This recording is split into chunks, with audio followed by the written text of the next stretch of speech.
Hello everyone, welcome back. In this previous video, we talked about how to generate teardrops. The purpose of teardrops is mainly to enhance the mechanical strength at the junction between a peg and a chest, and they also help the routing look smoother and more complete.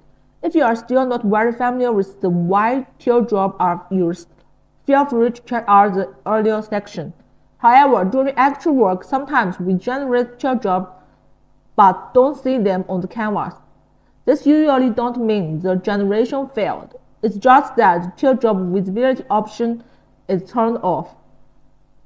So now let's take a look at how to turn it back on. On the right side of the PCB canvas, you will see the entire layer and visibility panel, which control whether different objects on the canvas are shown.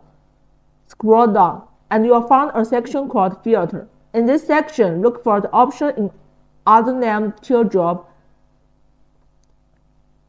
If your teardrop aren't showing, just click the little eye icon in front of teardrop, and all the generated teardrop will instantly appear on the canvas.